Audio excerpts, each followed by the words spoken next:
Welcome to Module 7, which is entitled Ocean Import Operating Models. We will begin by saying that Module 7 is very much a continuation of Module 6. The only difference being that we're going to take a much deeper look at some of the models we spoke of in some detail in 6, but go even deeper here. Let's see what we're talking about. As far as our objectives go for this module, we want to introduce the predominant ocean import operating models used in global trade. And there should be no requirement for a spoiler alert, really, because we've spoken of them in Module 6, buyer's consolidation, direct-to-store, etc. That's what we mean by an operating model. Second, we want to demonstrate how these ocean import operating models impact functional areas like purchasing and inventory management, a theme which takes us back to the earliest discussions we had about the need to have an integrated approach to importing, not a standalone logistics perspective only, even though that's very important, but integrating international logistics with purchasing, inventory management, sourcing, etc. Third, we want to provide strategic insights into how best to select an ocean import model.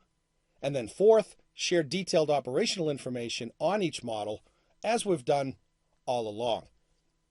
We're not about theory here at Mercado. We're about the application of acquired knowledge. We're going to provide some detailed stuff here. Quick agenda. This is a relatively short module, about 90 slides, so the agenda is pretty compact. First, an intro to ocean import operating models, and then an analysis of each of the 5 operating models that are included in the module. Full container load, less than container load, buyer's consolidation, direct-to-store, and transload. Let's begin this module with an introduction to the theme of ocean import operating models.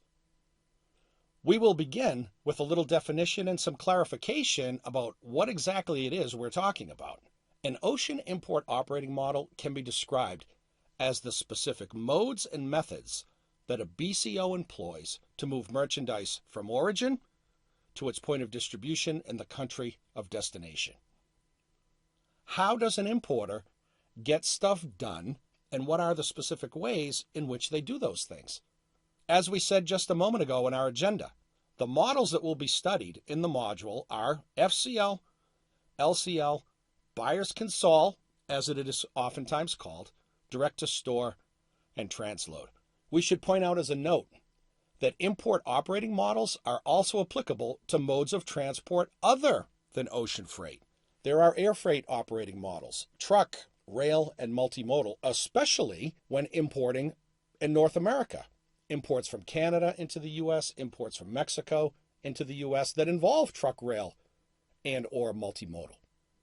We're focused on ocean freight in Module 7. The selection of an import operating model is really a strategic decision. And like any strategic decision, it has to be made with a clear understanding of all the variables in the equation that let us solve for X, as we like to say. We've listed some of the factors that go into this decision-making process here. Decisions about what operating model to employ are a function of many factors. First off, what is the general business model of the importer? Which is to say, what does the importer do? How do they make money? How do they create value for customers? And how do they incur expenses as a natural result of engaging in those activities? Is the importer a manufacturer, bringing in raw materials, as we saw many modules ago, Module 2 actually? Is the importer a distributor of finished goods? That's what we mean by a general business model. What's the overall supply chain strategy of the organization? That will influence the type of model to select as well. Is the strategy to carry as many different SKUs of a product offering as possible? Is the strategy about speed to market? Is it a low price strategy? That's what we mean there. Of course, the types of inventory carried by an organization. Is it raw material? Is it finished goods? Is a company importing work in process from a plant overseas that will be finished at a plant in the United States? Types of inventory matter. Lastly on this slide, what is the inventory management strategy of an organization? to buy deep into product categories and carry inventory at great expense? Or is it more of a just-in-time type of inventory strategy? All of these things will influence the type of ocean import operating model that a U.S. BCO will employ. There are others. Very importantly, what is the breadth and depth of imported product portfolio? There are importers in the United States, very successful importers, that bring in 4, 5, 6 products, and that's it. That would dictate a certain type of import operating model. Others literally have tens of thousands of SKUs across multiple product categories. That changes the decision-making process dramatically. Another is the financial wherewithal of the importer. Do they have a lot of cash reserves? Can they afford to buy deep into product categories and hold inventory for a long time? Can they afford to pay millions in customs duty per month on imported goods? Those types of considerations. Something we talked about in our vendor and purchasing modules, the total number of overseas vendors. Just like there are importers that bring in 4 or 5 products, there are importers that work with a dozen vendors in one country. That's a little different from working with 300 or 400 vendors across 30 countries.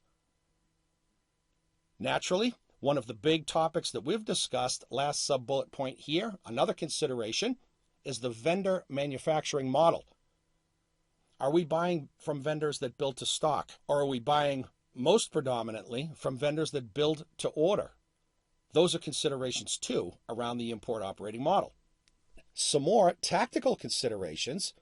What is the geographic location and concentration of suppliers around the world? Do we work with 15 vendors all on the outskirts of Saigon, all in Vietnam? Or do we work with 20 vendors throughout the countries of Central America?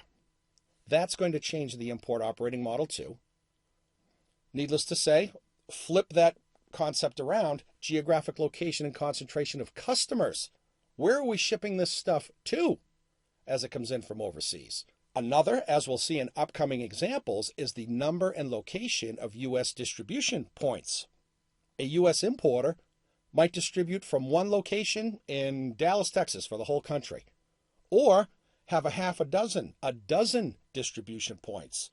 How we ship from origin to those distribution points is the essence of an import operating model. Second to the last sub-bullet here, what is the logistical sophistication of both the vendors overseas and the importer? What they know and how tactically efficient they are in what they do is a super important consideration. And the technology that ties all of this together, cloud-based software as a service platforms, for example, that can facilitate an ocean import operating model is also quite critical. These are all considerations, all variables that go into the equation that helps us to solve for X. What does X equal? The best operating model for us to use as an importer. The last slide in this section, hopefully you didn't think, even though it's been a while, that you are going to escape yet another module without going over the 4 objectives of supply chain management, and how in this circumstance, all import models, whichever one is chosen, must contribute directly to those 4 goals of global supply chain management. And here we are once again. What import model, what ocean import operating model is best going to help us achieve our goals to maximize our sales opportunities, drive down our landed costs, reduce and stabilize cumulative lead times, and optimize our inventory levels, whether that inventory is in a CFS in Yantian or on its way on the rail out to a distribution center in Chicago. It's all tying back in.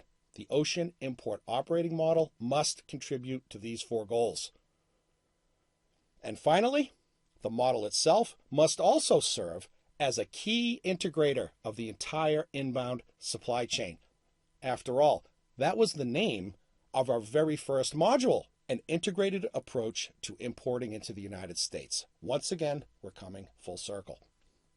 We'll stop here, and when we come back for section 2, we're going to revisit a definition we offered earlier in the training program and build upon that once again. Ocean import operating models and integrated logistics.